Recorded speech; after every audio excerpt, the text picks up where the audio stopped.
So, everyone, welcome. I'm here with David Bertram and a graduate of our program, Charlyn Rodriguez, who is completing, let me be sure, has completed her third and fourth year of studies at Jefferson.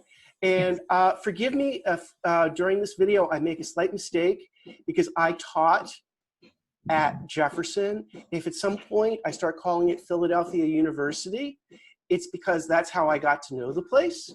So forgive my lapses. If I say Philadelphia University, I mean Jefferson. Jefferson, right. East Falls, all that stuff. Right, East Falls. East, it's a mouthful. I just like Philadelphia University. There you go. Sign too, because it's a merger. Yeah, so it was, whether it was a friendly takeover or not, I hope it was good. But you entered when it was just Philadelphia University before that. During the merger, so there was still policy with Philadelphia University, and I'll talk about that later on in terms of tuition. Okay, so yeah, a little point of clarification. So let's get started. I mean, one of the things that might be great is a little bit, not to put you on the spot, but if you could tell us a little bit about you. You are obviously studying architecture, but you've also been taking some courses in some other areas. Okay.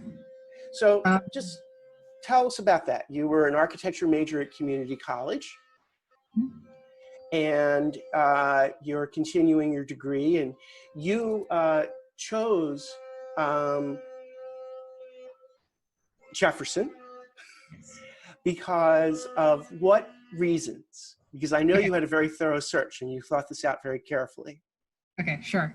So the first thing I did before transferring was I looked throughout Philadelphia region, not outside of the city, in terms of personal reasons. I just wanted to stay in the city to stay close to family and for financial reasons. So I found 3 schools. It was either Philadelphia University, which is Jefferson, Temple, or Drexel in terms of their programming for transfer students. And I believe there's also UPenn, but that's like, I don't know if that's a graduate program or another. There is, oh, well, for clarification, yes, there is an undergraduate, it's what I did. There's an undergraduate non-pre-professional degree. And we have had a few students who have done that, but you're basically signing up for 3 to 4 years undergraduate and then graduate school. So it's a very long path. So it's, for most folks, it's not very feasible. What one student did was he did extremely well at what was Philadelphia University, and he wanted to get his graduate degree. He went and he got his, he had his undergraduate BArch, and then he went on and he got his master's. And he was a very strong student like you, so he had a lot of scholarship money thrown his way. So. Well, in terms of that, I went to visit these schools to see if those programs aligned with mine, and I found that Jefferson just aligned with mine in terms of cost and time.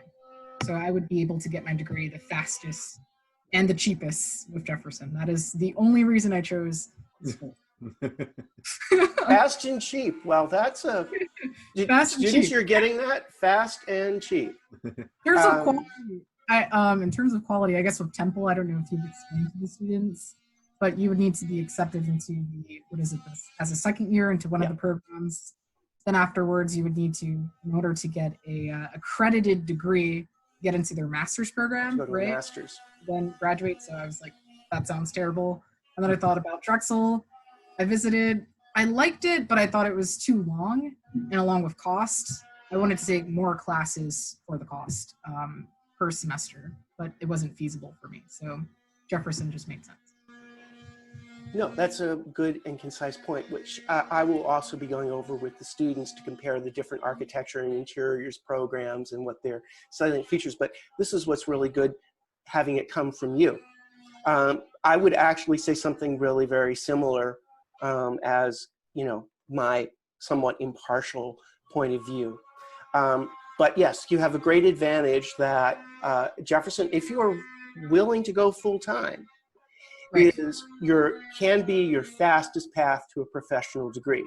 And because particularly with a very strong student, there's opportunities for a lot of scholarship funding, it ironically becomes possibly the cheapest or the Yes. least expensive route, which is also very important. Mhm. So that's what you've experienced. Yes. Yes. Great. So how much time is that actually, Charlyn, on top of your CCP education? 3 years. 3 So it's years. 5 years Yeah. in total. Yep. Which is great because even students who went on a really fast track at Drexel, at Temple, it was 4 years. And they worked extra hard, summer studios, did everything they possibly could, started taking grad courses while they were undergraduates. And so they cut it down, but still. So currently Jefferson is offering master degree programs that you can finish within 1.5 years if you start as an undergrad. They're providing more accredited master degrees for students who are interested as well. So. Excellent. But and what are your thoughts on that? I mean, you're going to complete in a year your professional degree. Do you think at some point in the future you might look at a graduate degree? Yes. Potentially. I'm interested in their sustainability design master's program. I don't know, I'm still thinking about it. I got to see how, after the pandemic with the market and everything else and what kind of position I am in, in the future, to see how that could benefit me in terms of my career. So I am looking. I think I've talked to Charlyn about it. I think she'd make a fantastic teacher. She was a tutor at CCP, so that's why I was quick to weigh in with the yes. Get the master's degree so you could teach. You can teach. Down the road, perhaps. Yeah, down the road. Yeah, I got to save see time off and work, but then get back to it. Yeah, I really, in your case, don't do. What I did was I went undergraduate pen, graduate pen, no break to work. I had to get my professional degree. I really regret, in retrospect, not having the time of professional experience, at least a year or two before I went into grad school. I think would have been much richer and much more meaningful for me, since Penn didn't have any kind of internship program. I wasn't really exposed to practice. I did do one thing, though, that was my reasoning. There was a bit of a recession when I graduated. So that was one of the things that kind of compelled me to stay in school. Right. So I was also thinking about that too. whatever can work for you. So what I was curious about is what you would recommend, what you did in terms of your search, and what you would recommend for our students. And then we can start maybe talking about some details about Jefferson's program. So go from kind of broader to the more specific. Okay, so in terms of transferring? Transferring, in terms of your search, in terms of your incredible resourcefulness in finding scholarship funds, aside from those that you received from Jefferson. Okay, yeah, sure. So firstly, before you transfer, you have to get accepted. So I was accepted into the university. And then you have to speak to your counselor to see what types of credits will transfer. You can transfer up to 72 credits. So that's about 2 years worth of credits at Jefferson. There's a point where they have to stop accepting a certain amount just because of school policies, money-hungry reasons, Yes.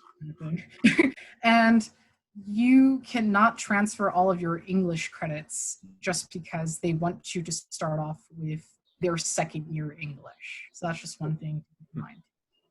I'm trying to think. In terms of transferring, while I was transferring, I was taking a study abroad. So I did a study abroad experience, and those credits that I had taken were able to transfer into Jefferson. but I had to transfer those credits to community college to then transfer it from there into Jefferson. Right, that was your study in Japan, as I recall. Yes, that was my study in Japan. And I wanted to do the study abroad program with the community college, but there was like a certain amount of students that could attend for that semester. So I was placed on hold for the next semester, but since I was transferring, I wanted to take the opportunity to still go. So I looked around for different types of exchange programs abroad. I found one. It wasn't the most cheapest program, but I was able to find a few scholarships that would support me in those terms. And then the rest of the funds I had to raise. I remember how resourceful you were with that as well. So I'm very glad that you were able to do that. And taking that many credits, 72, is generous. Yes. So just folks keep that in mind. Not all schools, I mean, they'll apply them maybe to some electives, but that's a very generous policy. I get the impression overall that Jefferson is particularly welcoming to transfer students. Yes. Is that the case? Yes. Yes. Okay. I can't say in terms because I transferred during the merger, so I don't know how it would be like for current transferring students into Jefferson. I don't know if they've changed anything, but I would say if everything is the same, yes, it's very welcoming to transfers. And obviously, in terms of taking credits, was there any question over studio placement? Did they have to review your portfolio work or to place you into third year? No. No. So they automatically placed you into third year. Yes. I can speak from one of my peers' experiences. Twan, for example, he transferred from CCP to Temple and then from Temple to Jefferson. And sadly, he was placed into the second year studio. Oh. He was placed into D4. So if you're interested in him kind of explaining that process, maybe I could get his contact. Oh, well, thank you. Yeah. And I have to recall, I remember Twan, but where he was as far as his completion, both at community college and at Temple. So yours was, how was your transition from community college to Jefferson? How was that first year of? Yeah, sure. So I'll explain the first year. There are two studios. There is D5 and D6. D5 is very research intensive.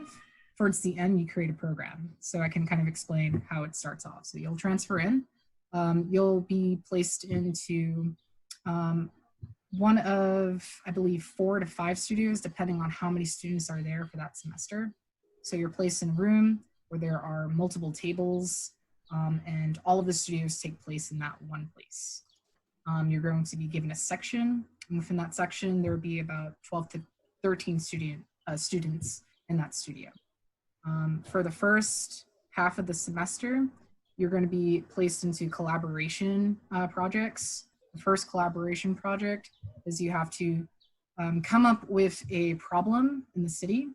They're going to give you some categories. I was placed into transportation. I had to come up with a problem for transportation and then provide a solution with a group of 5 people.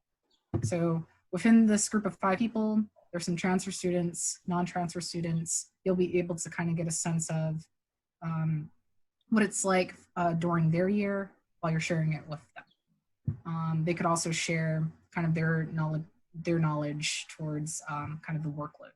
So as you're there, they're kind of helping you progress with the work. During that studio, it's a little difficult because if you come up with a problem, it's not going to get accepted immediately. There's going to be a board of people who are going to critique whether or not they'll accept your proposal, and that's a very tedious process. Oh, really? A critique of peers or of of professors? Of professors. Yes. So it's very intensive, and if they do not accept it, it's like the time's ticking. So you're really trying to hurry and have them accept it, so then you could start doing the research. Because you're allotted 2 to 3 weeks to complete it, and then afterwards you have to present it in less than 2 minutes. So it's like 20 seconds per slide. No, my. That's quick. That's quite Very a lot. intensive. So the very first night, it was an all-nighter for everyone in that studio. We all sat there trying to come up with problems and solutions for them. So Wow. be prepared to potentially have your first all-nighter the first night. Very intensive. After that, we were thrown into another collaboration effort. So it's a lot of collaboration the first semester. You had to find another problem within the city again, and then come up with another solution for it. And that in turn was going to parallel with your very final project in the studio, which is coming up with a program that you come up with 12 students. So you all have to agree to a program and all of these subtopics in the program. So choosing whether or not it's going to be affordable housing, is it going to be like either residential, commercial, that kind of aspect of it. So you with a group of 12 students have to come up with a program. And then afterwards, the very last part of the studio is independent. So for the very first 2/3 of the entire semester, it's all collaborated efforts. And then the very last is independent after you guys come up with a program. On top of that, they throw in a little competition for 2 weeks. So it's like a little interlude. A little competition. We're thrown in with a random student, and you guys have to come up with like some sort of pop-up structure in the city, which either like answers a problem for the city, or you just come up with something to provide for the community. So that's D5. D6 is all based on structures and tectonics. These courses kind of correlate. As a transfer student, it's going to be a little difficult, as you know, you're taking different classes compared to your non-transfer students. So you have to try and see if you can fit structures on top of physics while you're taking tectonics to get everything you can from those courses and implement it into that studio. If not, you're going to have a very difficult time trying to understand how structures come together. Great, but they allow you to take physics and structures concurrently? It depends. Okay. Depends if, your advisor, counselor gives you a, what's it called? A waiver. That's what I was going to say, a waiver. Yes, so it's possible. For me, I was taking physics and I waited. The structures courses were filled, so I couldn't take structures one, unfortunately. I had to wait until the summer to take it with other transfer students during the summer. Also, I'm trying to remember the rest of the studio. So D6, I decided to take the collaboration part of the studio. So there are 2 studios you can take. You can take one that's collaborative or one that's not. The collaborated one, you're paired with interior design students for 2 to 3 weeks. And you guys have to come up with a structure that represents an artist or an author. So that's the first. And I wanted to do it because I wanted to collab with interior design students. And from that, that experience, I wanted to take their studio. And I got the opportunity to take their studio during the Nexus Experience, which is D7, right after D6. Oh, describe the Nexus Experience. I was you mentioned that. That's kind of, I'm intrigued. It's a little bit different than what I've come across at the other schools. Okay, so after D6, it's D7. D7, essentially you get, there's a lot of things you can do during D7. And so essentially either you can travel abroad. A lot of students tend to take that opportunity. There's like universities that come up with some sort of relationship with Jefferson and allow the students to take a semester and have their studio credits transfer into Jefferson.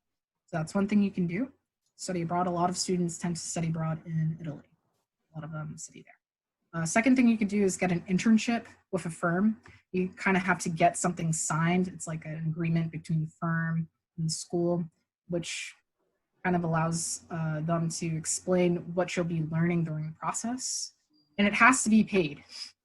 They will not accept it unless it's a paid internship. So that's one thing you have to keep in mind. Do they help you as far as lining up employers or jobs in this? Or at least are you aware of that? Yeah, from my experience, from what the students that I've spoken to, they had to find those internships. They had to find themselves. Okay. This would be one slight point, not that they guarantee it at Drexel, but it's working is such an important part of their curriculum as a part-time curriculum, is they don't guarantee it, but they do work to help you try to find a job. So Yes. it's not in architecture, it's not a guaranteed internship, but they do try to help you find the job. So it's interesting. So you have a lot of options. Yes, you do. So you took an interior studio. Right. So you could either do a broad internship or any other design related studio. That is up to 6 credits. If it's not 6 credits, you have to take 2 courses that add up to 6 credits, and they still have to be design related. So you could do animation, interior design, landscape. I'm trying to remember the other one. It's a ton. It's done. So your studio is 6 credits? Yes. All of your studios are that many? Yes. Wow. Very intensive. And how was the interior design experience? So the interior design experience, I did, of course, the D5. So they place you as a 3rd year. You're not able to take the later courses just because the interior design course is 4 years. So you're going to be placed in with the 3rd years rather than the seniors. Mm-hmm. For D5, there are 2 projects that they have. The first one, I have to recall, was a residential retail. It's all retail for that studio. The first project, we were given an existing site. We had to go visit the site and then come up with an idea for it. So it could not match with any of the other students. So for me, I decided to do something like a candy store. Thomas decided to do a Tesla store. A what? Tesla. A Tesla store. So I heard pencil. I heard pencil first. That's what I was like. I could see him do that. Yes, but after that, we had to do another retail store. So I decided to do a clothing store. It had to be a high-end fashion store. So everyone had to choose high-end fashion. No. Yeah. Not very, no points on creativity for the program, I would say, on the professor's behalf. Okay, so I guess to put it in order, the first part, if I'm recalling it correctly, is the high-end fashion, and then the second part is you get to choose what type of retail it is, making sure that it's high-end. It's all high. High-end. I mean, I give like a point. We're only taking 1 semester, but the notion at high end is that you're really doing a very high level of details and finishes. Yeah. So I'll give them, sure, why not? Yeah, the budget and the materials are there. So. I'd say for the second half, it was more research intensive because we had to go visit the site, kind of get a sense of the demographics and socioeconomics, and then come up with a reason for placing a high-end store of whatever it is there. Yeah, so it's pretty cool. They kind of had the same thing as architecture D5 students, where they had to do research on the site and come up with a PowerPoint explaining all the demographics and socioeconomics and kind of getting a general sense of what was around in the area. No, that I can understand that, having done high-end retail interiors myself. Usually the company did the research for us, and they said, we're going to put the store here because, and I would go and I would say, you guys know what you're doing. This is exactly where you should put a store for, you know, these different things. So you will, oh, by the way, you will show us your work, your projects. Totally forgot another thing. You get to choose, in interior design, you get to choose your rubric. So you get 2 options. You can either show them your final. So it's like a final. So there's no progression points. So you're only graded on your final. Or you could do the progression rubric, which is every 2 weeks, every week, you have to have completed some sort of aspect of the project. So say like the lighting plan, for example, you would need to complete that in under a week. It's very, in terms of workload, for me, it felt more intensive than the architecture D5, if I'm being honest. There was more art all-nighters with interior design. Did you go with the progressive rubric? Yes, or the? Yes, Yeah. I decided to go with the progressive just to challenge myself. Yeah, you're In terms of time management, the person that I took was really on top of time management. So she essentially would keep receiving feedback prior studios to see what works for the students, and it seemed like the progressive one worked more for the students in terms of time managing. But it's still a lot of work required by the university itself. It's like they have no control. They're required to have the students complete this amount of work. So it's up to the professor to kind of organize that for the students, make it a little less stress-free, but still stressful. Stressful. I could be. I've had the advantage of actually seeing your projects, and I was very impressed with how they turned out. So I will venture. You found it rewarding to take this. Yes, it was very rewarding in terms of kind of respecting the major more, because it's like there's this weird dynamic between the two, just because the way we're sharing our studios, we never see the interior design students there, so like their desks are always clean. There's like this joke we have where they're never there. They're always working from home. Oh. Yeah, I've gained a lot of respect for them in terms of like the workload that they have to produce, and just the amount of detail that goes into it. You'll if you take the studio, you'll have a lot of respect for the major. I think it's also a wonderful thing, because for you, because it gives you more flexibility. I wound up doing interiors, but I had no particular training or background in it. And just like you in practice, I found I had tremendous respect for interior designers. And I kind of would be, well, okay, I'm an architect. This is what I bring to the table, but I totally understand what you guys do and respect that. And I'm glad that you do these kinds of things, that, getting your material swatches together and furniture systems and, that whole repertoire of interior details is really a very different world than architects typically deal with. We deal with the building shell and not as much with the interior finishes. So yeah, I find it, a very rewarding thing too. So I was just like, and could you talk about your fourth year? Sure. So I have to remember. Okay. It's all a blur now. So that was a part of the fourth year, which is D7, the Nexus Experience. The second part of fourth year is D8, which is a semester I just completed.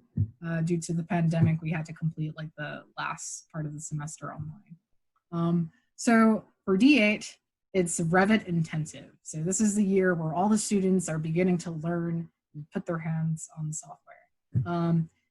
Due to prior studios, they had to allot more time for students to learn the software, just because they were placing them into these very intensive assignments without them having a proficient understanding of the software itself. So it made it really difficult for students to kind of progress through the studio without knowing the software. So in that sense, they made both the tech course that we have to take and the studio course align with each other for 3 to 4 weeks. So you're learning Revit nonstop throughout the week for about, I believe it's Monday, Wednesday, Friday, about 5 days. So every single day you're learning Revit for 3 weeks. It's very intensive for some students who are new to Revit. And since there are a lot of transfer students there, a lot of students who have already had experience with Revit through their internships or through their prior experiences transferring, it was kind of easy for us. So for us, we're either quiet about it, we're learning additional steps, or they give you something a little more intensive. So you would have been rather well prepared. I believe you took, Yes. Yes, I'm sorry? I was actually helping the students. I We would teach a lesson and then they'd be like, okay, give some time to, kind of learn the content and regurgitate it on the software, and I'd be finished before everyone else, so I'd try to help around. Yes, I believe both your proficiency and that you would be helping other students, because I recall some of your final design projects here, which showed a high level of being able to work with Revit to develop some quite complex designs. Yeah, sure. I'd say I did learn a lot from this experience, though, just in terms of learning how to come up with scheduling and just like all of the logistic stuff that you might not learn in your first. I did learn additional things. Great. So we were talking about this. I was also curious, how many, what percentage of the class, first of all, how big is the architecture class overall? And then what proportion of that was, from what you could tell, transfer students? It's different every year. Okay. It's hard to say. I'd say now or like the before. Just your experience. That's all. That's all we want to work from. I'd say about 1/3 is transferred. Really? A lot of the transfer students tend to be from New Jersey, so a lot of them come from Mercer Community College, and I'm mainly friends with all of the transfer students. So it's like a lot of the transfer students just stick with the little clique of transfer students. And some of us might like become friends with non-transfers, but we get along with each other a little bit more. Is it because you share a similar background, or? Yes. Okay. I'd say. Oh, sorry, my cat. Oh, that's fine. It looks just like my cat. We get the cat butt into the video. No, I'm doing the talking, so the students probably won't see much of your cat. There's my background. I'm trying to get her off. Okay, come on. Bye, cat. Sorry, I'm so distracted. Transfer students. Oh, yeah. Okay, so a lot of the students who are transfers are typically commuter students. So there's like a commuter club that you can join and kind of get a sense of commuter students who are also non-transfer students. So that way you can kind of, it's a little clique. So you're either in the commuter group or the transfer student group. You could try to get into the other cliques, but it's weird. It depends on what kind of person you are. But you were happy? I mean, like, it's all friendly enough, the whole environment? Yes. It's, in terms of studio culture, the contract that you sign every semester, a lot of them, like for non-transfer students, they're kind of immature. So like if there's a problem, they like to like get the studio culture little sheet that you sign the contract and kind of point out things that students aren't supposed to be doing. Or it's just a little like their maturity level doesn't, the maturity aspect doesn't, what's the word I'm looking for? People don't become more mature until fourth year. So like third year, I'd say from my personal experience, I was placed in groups where it's like really intense. So if students weren't getting along, the project wasn't progressing, and you would either need to do it yourself or kind of complain to the teacher. Yeah. Thankfully, I was very neutral on all stances, and I was given positions where I would try to help other students get over it and just stick to the task. So you might meet a lot of immature students. It's going to happen. Yeah, group projects are a challenge. Yes. Yeah. Oh, I guess I didn't finish explaining D8, right? I explained the first 3 weeks is you're learning Revit. Afterwards, it's a collaborated effort, so you're placing a group of 3 or 4 students. And from there, you have to, first, you're doing a case study, so you're assigned a building. Then, from the case study, everything that you've learned, you're supposed to implement all of those systems into a new building that you would need to propose. And it either pays homage to the previous building or it's something completely new. So that's D8. and you're all using Revit at the same time. Now, I was also curious because reviewing your work, talking a little bit software so you would recommend obviously to our students who are thinking about going to Jefferson, that they take Revit Yes, and before. Rhino 6. Because I was also looking, I noticed that you did a lot of work in Rhino when I saw your portfolio. Were you able to pick that up fairly well, or was that Jeez, it's tough. It depends on what visual class you're placed into, and if you're placed into a class where the teacher is actually teaching you the content. So depending on what professor you're assigned, you're either going to learn the software with them, or you have to learn it yourself through YouTube videos and other students. So for me, the very first semester I was placed in, I've been incompetent. I don't want to say incompetent. How do I word it? Not a very instructional professor, and I had to learn a lot from YouTube videos and students. It was so difficult. It was so hard. It was so hard because I wasn't allowed to use Revit. Like I had to use Rhino, and then it had to be a software where the other students were using. So if you're in a collaboration effort, it has to be the same software. Oh, so difficult, but you'll get through it. Once you learn it, it's kind of like a SketchUp. I like to say it's like a merger of SketchUp and Revit. It's actually more SketchUp. So once you learn it, you're fine. And then after that, don't forget it, because an entire semester, you're not going to be able to use it. So just yeah. Okay. Super stressful. But if you do know Revit, it comes in handy during D5, because if you're still learning Rhino and the excuse is, oh, I can't finish my studio work because I'm still learning the software, which was an excuse for a lot of students. You could use Revit during the time. That could be your argument. So it does work. Okay. Yep. I think we kind of touched on this earlier, but we talked about taking Revit, but we're interested, how well did community college prepare you for your transfer?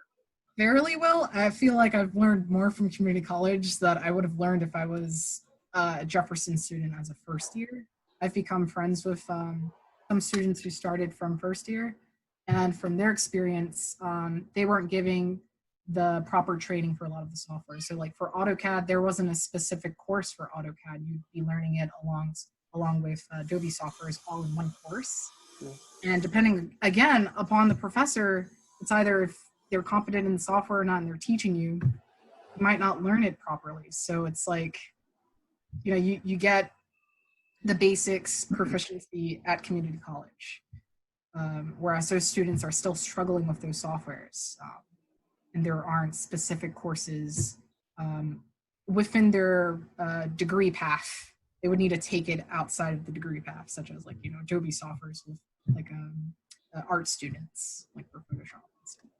How did you feel about hand sketching, drafting, model making, just thinking about describing buildings with architectural concepts?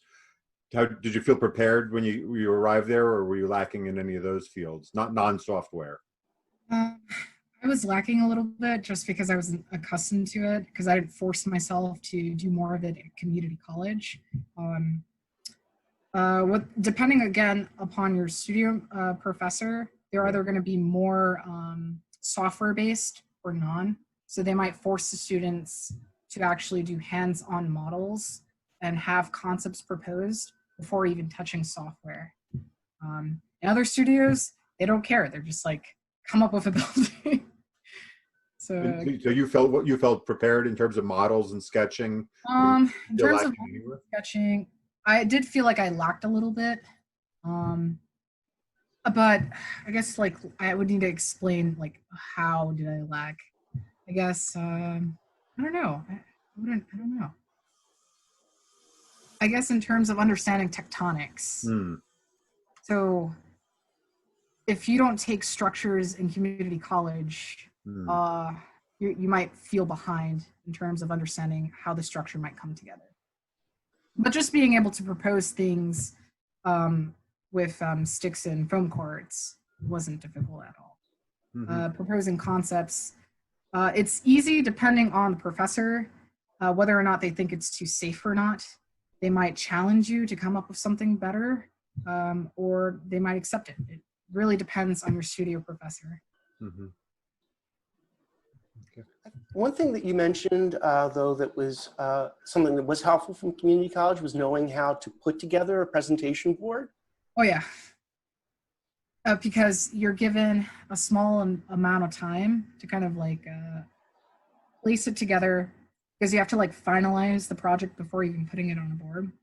But at times they want you to place whatever you have onto a board and then print it out and then present it. So you're going to be printing consistently. So just be prepared to place either like pictures of your models, scanned images of your floor plans or site plans onto a super long piece of, I'm trying to remember the name of the paper, but a long roll of paper. Essentially, you're presenting that every 2 weeks. You're presenting. Mm-hmm. So I guess prepare yourself in terms of like public speaking and being able to explain your project as well as you can in a short amount of time, because you're sitting there with 13 students and you all have to get through it in a matter of it's between 3 to 4 hours, like 4 hours. 4 hours. Mm-hmm. Great. Well, one of the things that I hope, and maybe this is a good time to do it, do you have your portfolio or projects queued up so that we might be able to look at them? I would need to pull it up, sorry. Well, we'll multitask a little bit here. So I think you've kind of gone over it. I think you've given us actually a very balanced portrait of the way your experience at Jefferson has gone. And we've listed a lot of strengths. And I think you've already touched on a few things that were maybe could have been a little bit stronger, like a little more support on some of the technical studios, a little bit uneven as far as, you know, people that were teaching you, particularly software, varied quite a bit. You know, some helpful, some not so good. I'm just curious, what kind of both, it sounds like you have like pretty good facilities for doing prints and output. Do you, or not? How was that just in terms of what they supply to you? Jeez. So if I'm being honest, every single semester, there's always a printing problem. Yes, of course. And it's always before the deadline. Oh, it's so sad. So you'd either need to be on top of the tech support, because they're the ones who have to fix it.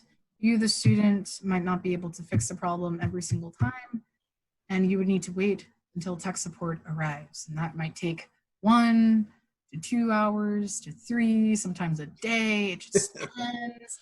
And if you can't print it that day, there's no excuse. You got to find a way to print it. So you either go to a different building, so you go to the seniors all the way on the other side of campus, and you have to print there if you can, unless they're having a crit on the same day, you know.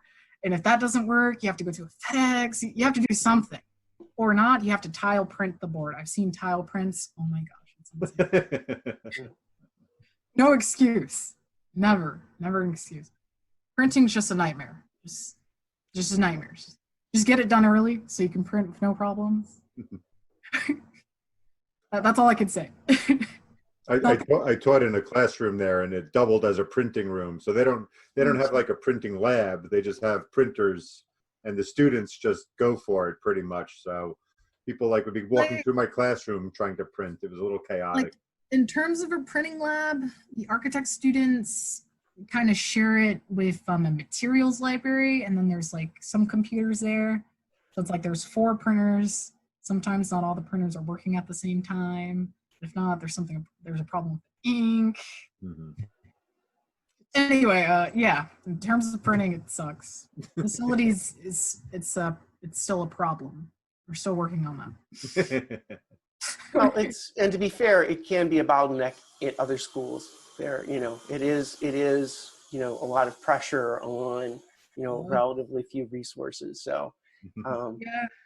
And you have to fill up your own student card, of course. And if you don't know like how much you're going to be spending, it's like it's going to be like negative. So it's going to be like, sorry, we got to stop this print midway because funds. And you're like, you run out of money. Oh my gosh, they really like Two-thirds of a board. You're too poor. You can't. But what I will say is they do give you, I can't remember the amount, but they give you a certain amount for free every single like the first semester. You're always given a certain amount at the very beginning. It's free, but the paper's not. You have to get your own paper. I forgot about that. You got to buy a roll, and if not, you got to borrow it from another person. If not, you got to pay them. But it's you just need paper. You need paper, and you have to fill up your ID card with money all the time. Well, actually, that was the one last thing that I wanted to talk about with you before we maybe have a chance to look at your work. But anything also you'd like to add was we touched on a little bit earlier is getting the finances to work. Oh, tuition costs. Tuition, yes. I love this. I love this talk. Okay, so let me pull up my little slide. I have to look at it just to make sure I have all the points. You have to make Charlyn a co-host, Michael? Maybe. Let me do that. I could even pull it up on what it looks like. I'll show you on the website.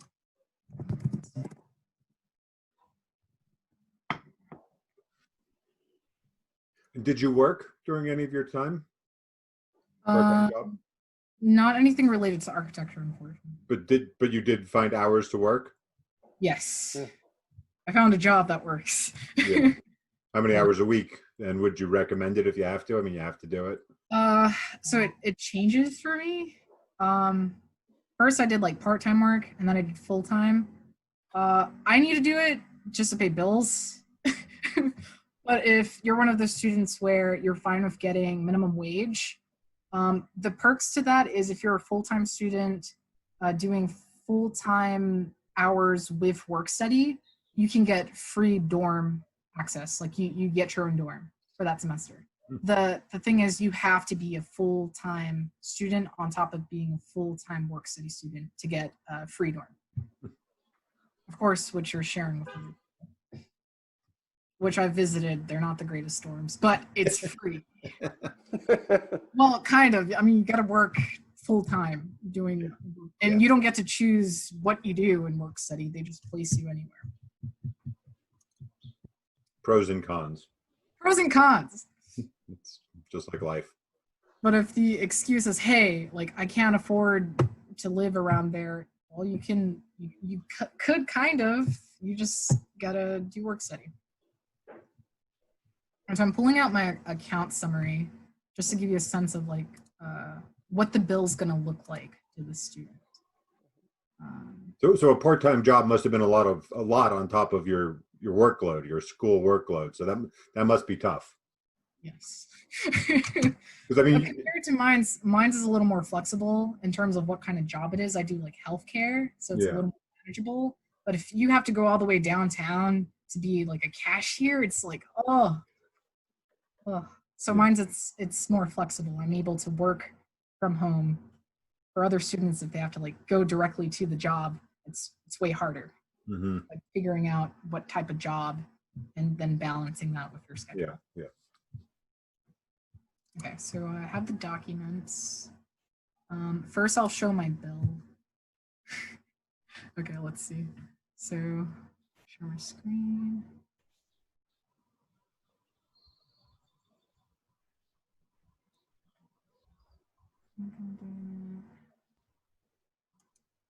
This is sharing the entire thing. Okay, here it is. So this is the bill. I believe this is the bill for fall.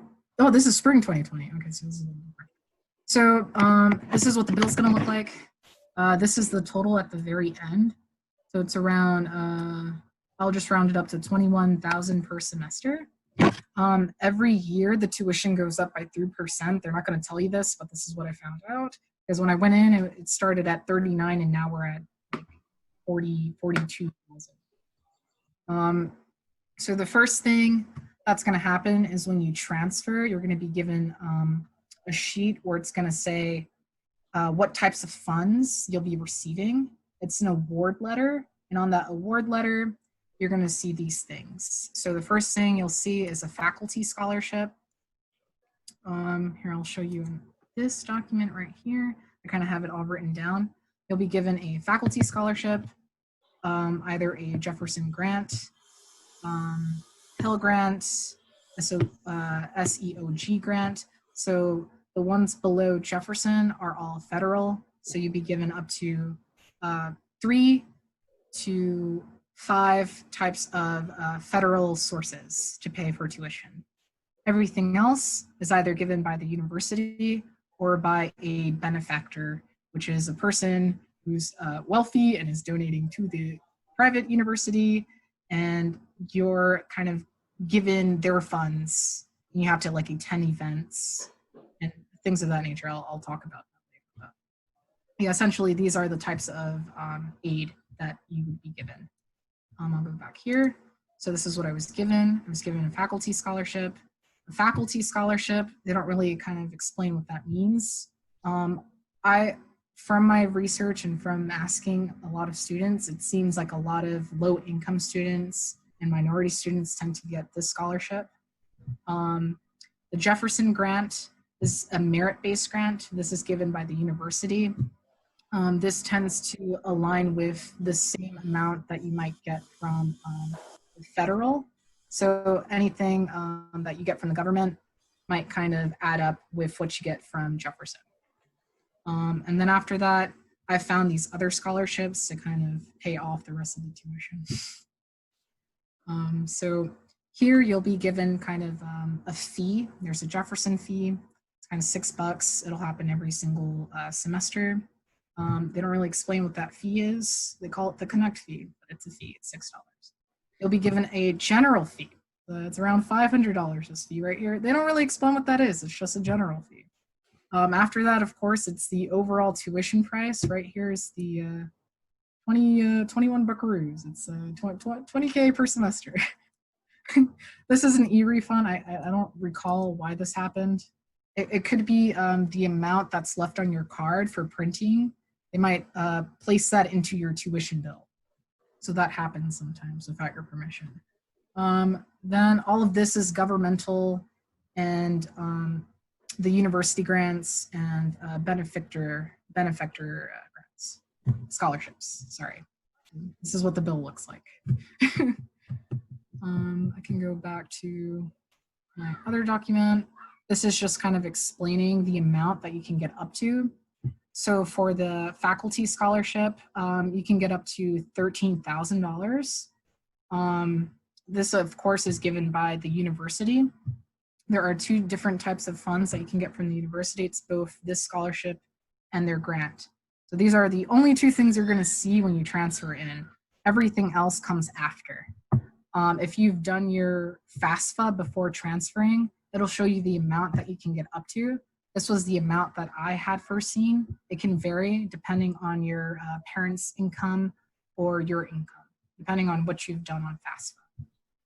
So here you go. You have the Pell Grant. You can get up to around $6,000. Another state grant. This is a state grant up to $1,000.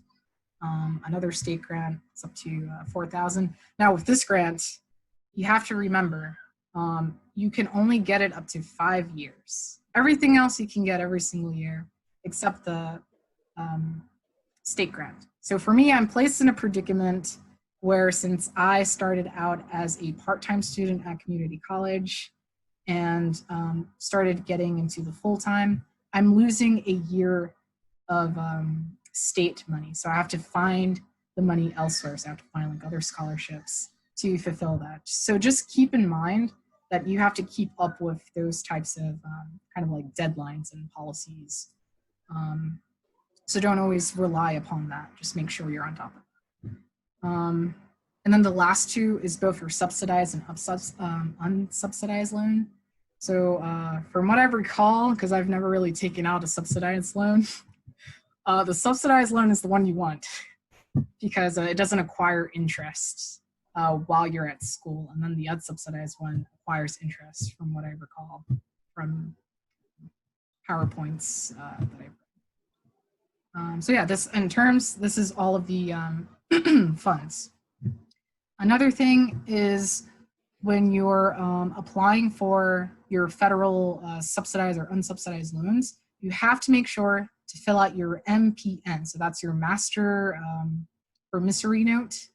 You have to make sure you sign that or you're not going to get funds for that semester, which happened to a lot of my friends because they were transferring and they didn't know they had to sign this note. And yeah, they were in a pickle. In terms of how much time you're allotted to pay tuition to attend class. Now, due to the merger, previously, Philadelphia University was really nice in the sense they gave you essentially the entire semester to a year to finish paying off the funds for that allotted time. And they gave you essentially like the semester of the year to pay off and then continue to progress. Now with the merger, Jefferson is requiring you to pay it off the very first semester. So each semester you're given essentially the cost of that semester, and you have to have it paid off essentially within like 2 weeks.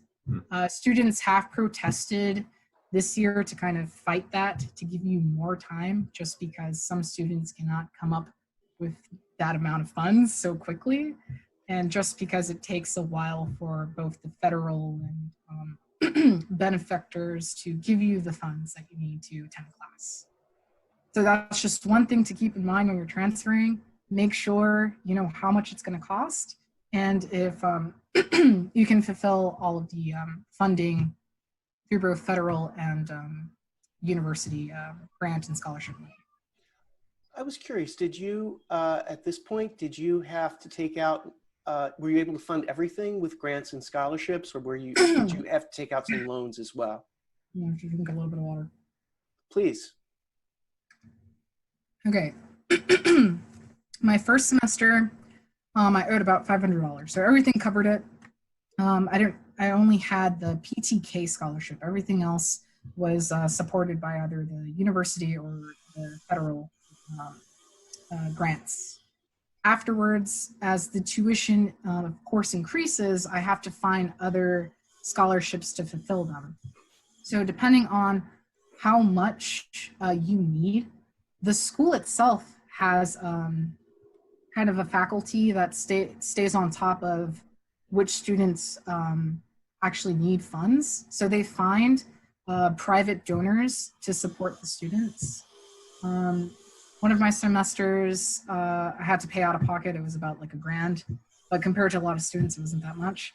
I was given that money back by being assigned a benefactor that year. So what that means is a wealthy person, of course, who donates to the university has their funds kind of divided amongst different majors. I was one of those students just because I was in financial need that semester. I had to sign a contract essentially giving them permission to look at my, they call it the scholarship profile. I don't know if a lot of students know this. I know a lot of students who do not transfer into Jefferson and start off at Jefferson as a first year have to get that done just because it's a private university. A lot of private universities require scholarship profiles, which is ran by the College Board. It's kind of like FAFSA, but like not with the government. And they want to know like more information. So essentially you sign away your permissions and you attend events where you meet with the donors and kind of explain what you plan on doing with the funds, which typically it's for tuition. So you just explain what you might potentially do when you graduate. And you attend those events like every semester. Yeah, and you keep receiving the funds if the benefactor, I guess, likes you. I don't know. So that after 10 events. On top of that, I don't know if I'm allowed to share. I guess I'm allowed to share this. Sometimes the school, to make them look good, might require you to kind of like sign off on a testimony so they can use you for advertising. I don't want to be used for advertising. I don't know. I don't know how I feel about it currently with the pandemic. I don't know. And the merger, like I preferred Philadelphia University before Jefferson, but yeah, I don't want to sign off on a testimony. You know, I don't want to represent the school. But in terms of if you do fulfill the merit-based and you're poor, it's a great university.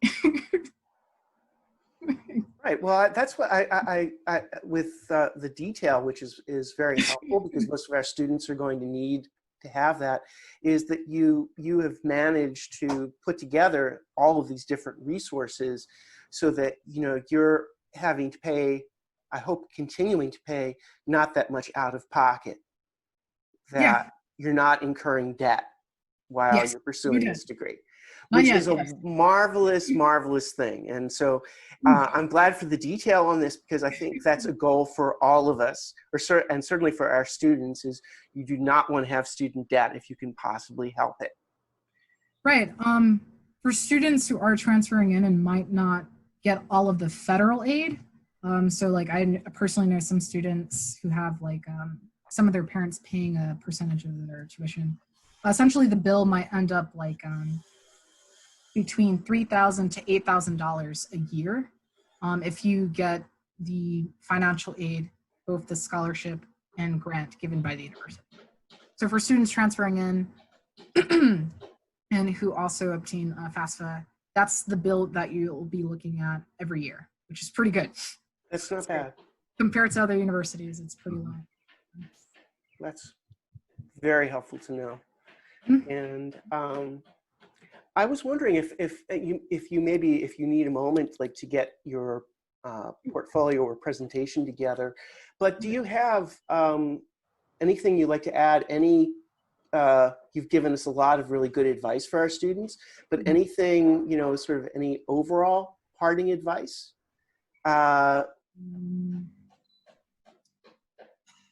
Okay, so I attend Jefferson just because of the funds and just because of the amount of time that it takes to complete the degree.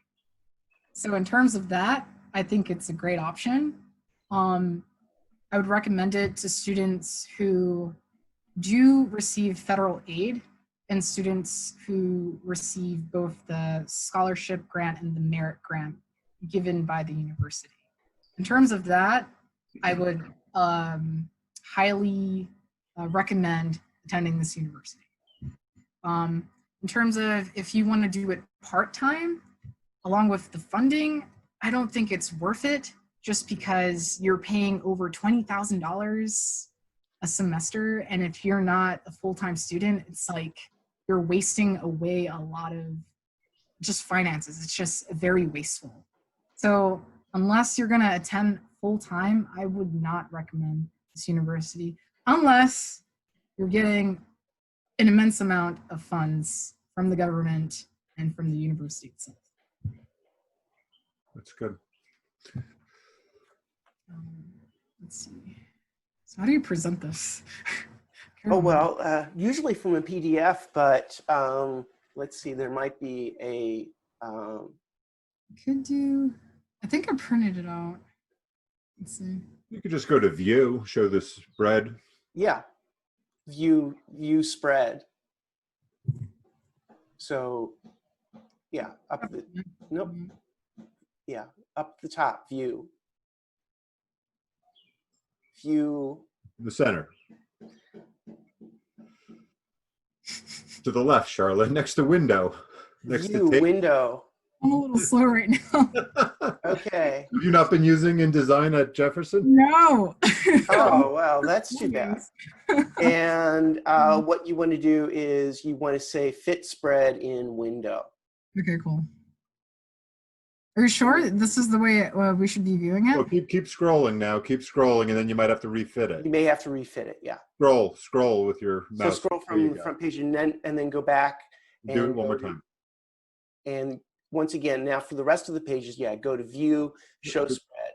You want to scroll down till you scroll down to the next pages. There we go. Now you're good. Fit spread in window. Fit spread. There we go. Beautiful. Love it. Love it. Love the project. Nice page. Okay, so this is the portfolio I'm currently using for internships.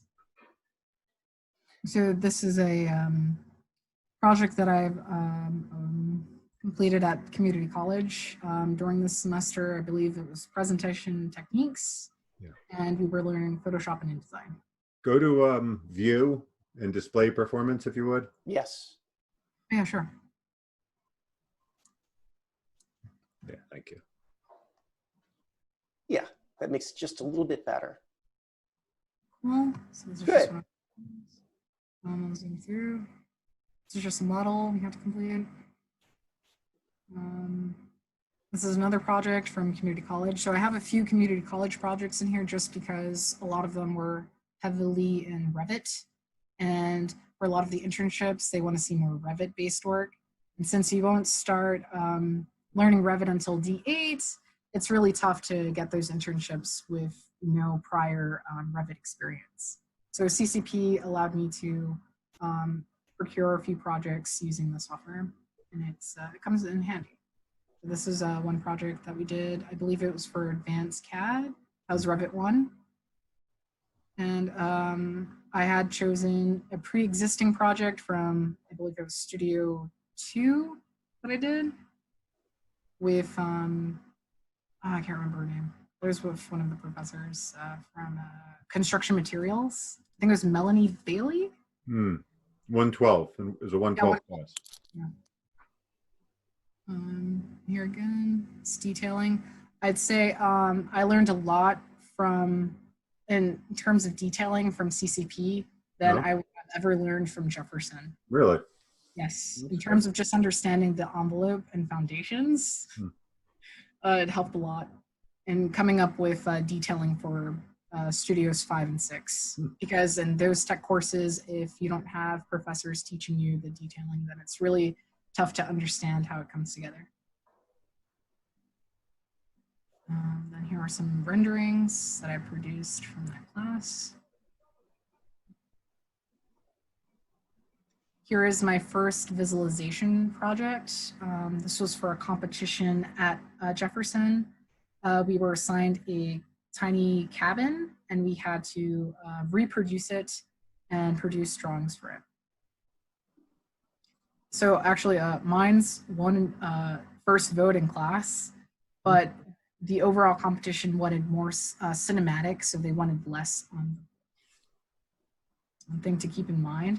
Keep in mind, like when you're doing these competitions, what they're looking for. I'd ask questions around and become essentially friends with the professors who are on the board to get a sense of. Right. You know, what do you mean by cinematic? Do you mean more photorealistic or? More photorealistic, and like when you're placing it on the board, they want less stuff on the board. My professor wanted more stuff on the board, so a lot of our students had more stuff on the board, so it looked. That's a lovely presentation. Yeah. You deserve to win that one. That's fine. So this is an early Rhino project? Yeah, so this is when I first learned Rhino, actually. So this is the first thing I kind of produced, the first building in Rhino. And all the materials are done in Photoshop? All the colors done in Photoshop? All the materials were done with V-Ray. So a lot of the materials we're implementing with a plugin that you place into right. And there's also V-Ray in Studio X Max. So say if you can't afford V-Ray the first year, which is like $100, you could transfer your Rhino model into Studio X Max with a V-Ray file. So you need to save it as V-Ray. Very nice looking. Here are some diagrams that I used using Rhino, and then all of this was procured in Photoshop. So a lot of it was Photoshop. So there's pros and cons. So if you're not using Revit, a lot of the things you have to essentially do yourself. So you can, in Rhino, you could essentially clip. It'll take like a piece of the plan, and then it'll make a 2D drawing for you. The thing with the 2D drawing is you would need to throw it into Illustrator, to change the line weights and then throw that into Photoshop to add more details. So it's a longer process to create things. Scrolling, I think it's frozen. Try the sidebar. Little scroll wheel. Yeah, there. Okay. This is a studio project. This was done in D6. This is my collaboration studio. So this is the studio that I had done with the interior design students. So just give it a minute. So sorry, it's so slow. I think it's because it's a really heavy file. Yeah, and it's also the display settings when we're there's some high resolution TIFF files in there.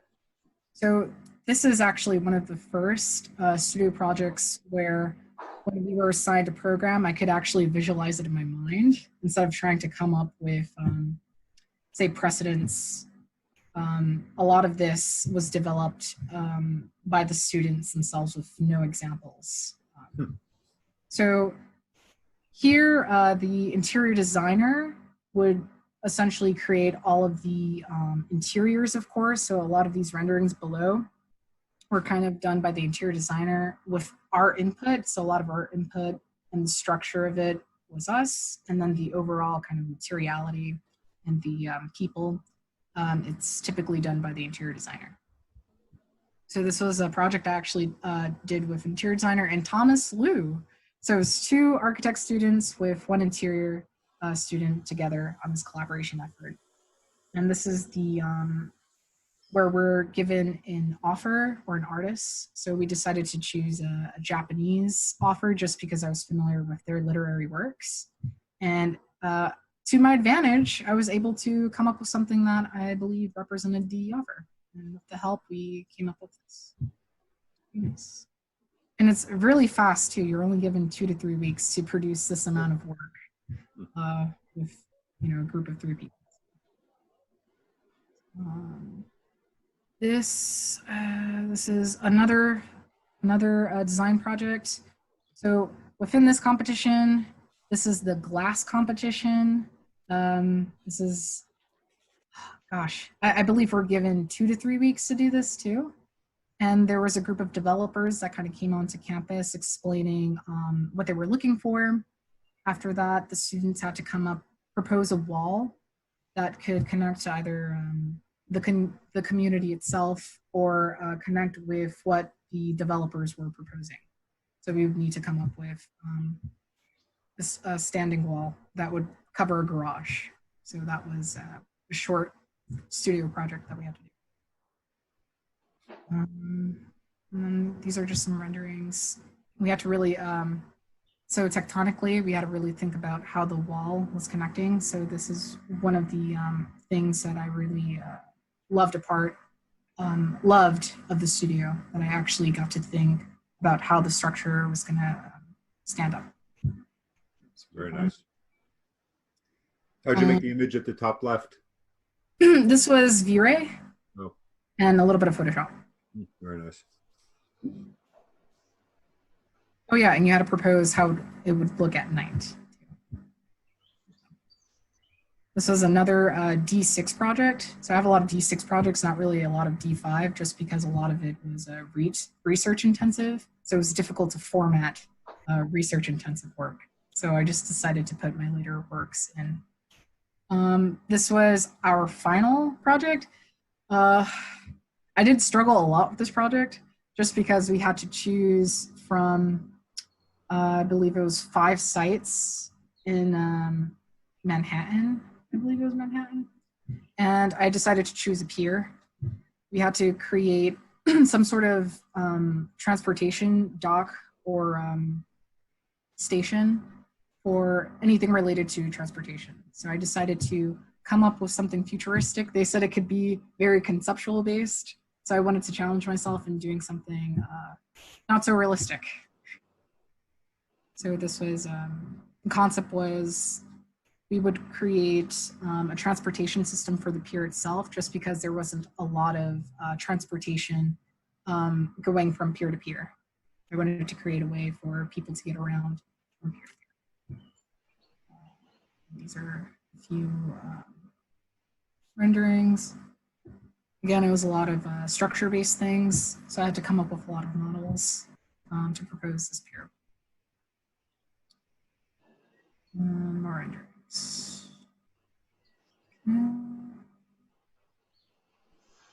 And this is this is D7, which is the Nexus Experience, but it is D5 for interior design students. So this is the last project I was going to place in the other project for interior design, but I'm still working on those renders.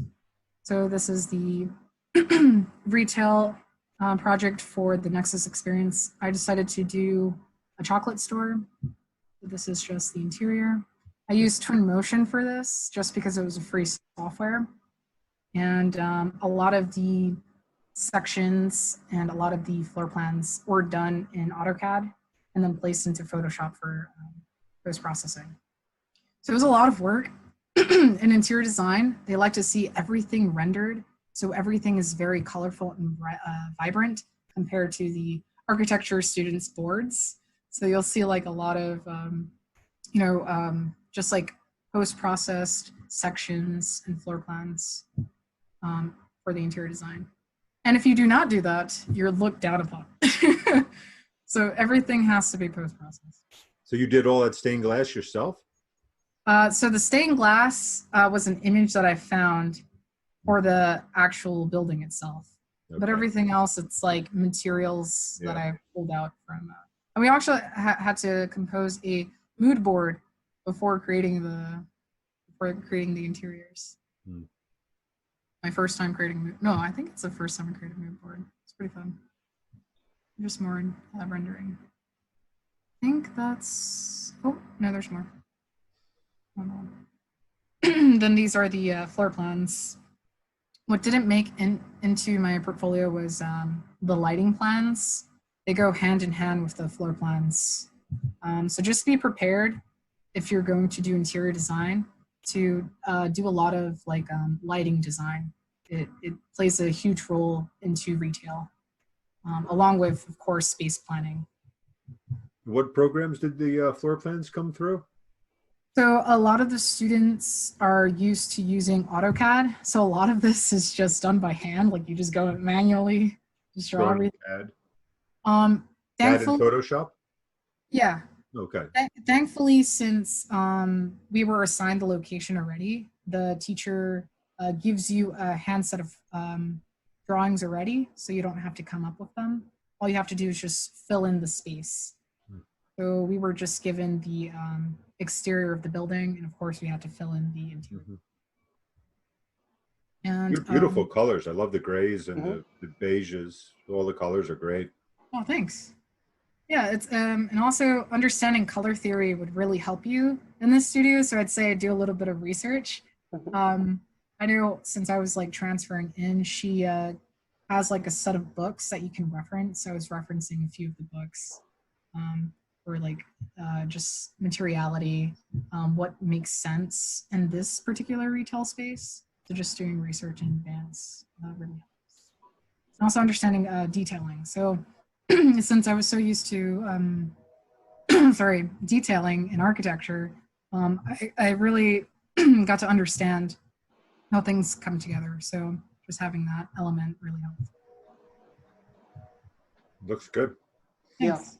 Yeah, actually, I love your presentations overall, and I might ask like a small thing, but if there's any way you could get this, I think you did actually, you at least sent me a link to look at it on whichever, because even though this is a lot more advanced work than the students that will be, this is directed at our students in Portfolio 260, there's a lot of lessons to learn from this portfolio, not only in terms of nice, clear, I think really excellent layout, never gets too busy, but there's a lot of information.